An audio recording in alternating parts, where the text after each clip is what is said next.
Parking కాంట్రాక్టర్లపై అమ్మవారు ఆధారపడి ఉన్నారా? చంద్రబాబు పవన్ సమాధానం చెప్పాలంటూ వైసీపీ నేత పోతిన మహేష్ డిమాండ్ చేశారు. శనివారం ఆయన తాడేపల్లిలో వైసీపీ కేంద్ర కార్యాలయంలో మీడియా సమావేశంలో ఆయన మాట్లాడుతూ అమ్మవారి ఆలయంలో కూటమి నేతలకు 4 కోట్ల అవినీతికి పాల్పడ్డారని, పార్కింగ్ టోల్ ఫీజు వసూలు చేస్తున్నారని మండిపడ్డారు. అద్దెల పేరుతో మరింత కొట్టేయడానికి రెడీ అయ్యారన్నారు. మాజీ ఎమ్మెల్సీ బుద్ధ వెంకన్న దీనంతటికీ కారకుడని, దేవాదాయ శాఖ అధికారులను బెదిరించి జీవోలు జారీ చేయించుకుంటున్నారన్నారు. ప్రభుత్వం మారగానే అమ్మవారి సాక్షిగా దోపిడీ ప్రారంభించారని పోతిన మహేష్ ధ్వజమెత్తారు. అమ్మవారి ఆలయంలో తెలుగుదేశం పార్టీ కూటమి అధికారంలోకి వచ్చిన 3 నెలల్లోనే టీడీపీ మరియు కూటమి పందికొక్కులు 4 కోట్ల రూపాయలకి పైగా అమ్మ సొమ్ముని కొట్టేశారు. దీనికి ప్రధాన సూత్రధారి మాజీ ఎమ్మెల్సీ బుద్ధ వెంకన్న.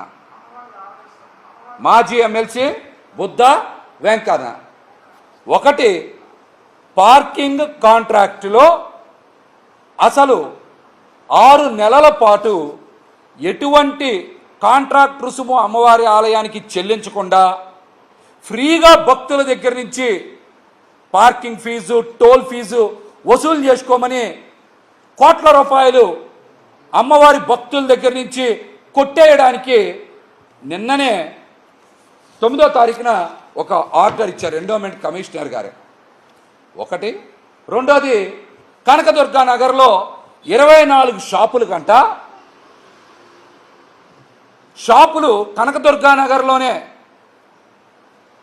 రోడ్డుకి అవతల నుంచి రోడ్డుకి యువతలకి మొత్తం కలిపి రోడ్డు వెడల్పు కూడా మీకు తెలుసు కదా, గట్టిగా 20 అడుగులు ఉండదు.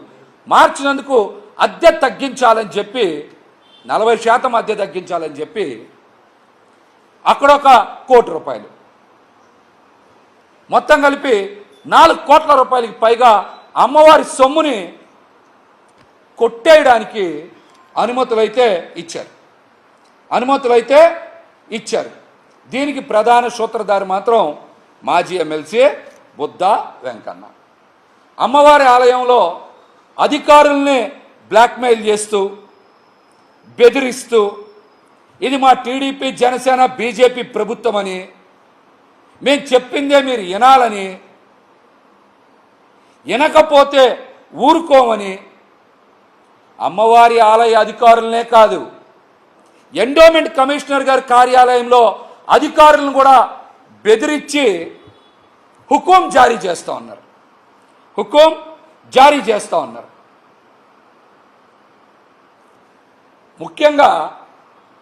ముఖ్యంగా ఆలయ అధికారులు కూడా ఒక మాట చెప్పాలి. ఎండోమెంట్ అధికారులు కూడా, దేవాదాయ ధర్మాదాయ శాఖ అధికారులు కూడా ముఖ్యంగా ఒక విషయం చెప్పాలి. అమ్మవారు ఈ కాంట్రాక్టర్ల మీద, షాపుల మీద ఆధారపడి అమ్మవారు ఉన్నారా? లేకపోతే అమ్మవారి మీద ఆధారపడి ఈ కాంట్రాక్టర్లు, ఈ షాపుల వాళ్ళు బతుకుతున్నారా? దీనికి మీరు ఖచ్చితంగా సమాధానం చెప్పాలి. అధికారులతో పాటు చంద్రబాబు నాయుడు గారు, పవన్ కళ్యాణ్ గారు కూడా సమాధానం చెప్పాలి ఈ విషయానికి. అమ్మవారు ఈ పార్కింగ్ కాంట్రాక్టుల మీద, షాపుల మీద, కాంట్రాక్టర్ల మీద ఆధారపడి ఉన్నారా? లేకపోతే ఈ కాంట్రాక్టర్లు, షాపుల వాళ్ళు అమ్మవారి మీద ఆధారపడి ఉన్నారా? దీనికి ఖచ్చితంగా ముఖ్యమంత్రి చంద్రబాబు నాయుడు గారు, ఉప ముఖ్యమంత్రి పవన్ కళ్యాణ్ గారు కూడా సమాధానం చెప్పాలి. మీరు కావాలంటే చూసుకోవచ్చు. గత ఏడాది పార్కింగ్ టోల్ ఫీజు వసూలు చేసుకోవడానికి కాంట్రాక్టర్కి అనుమతి ఇచ్చారు.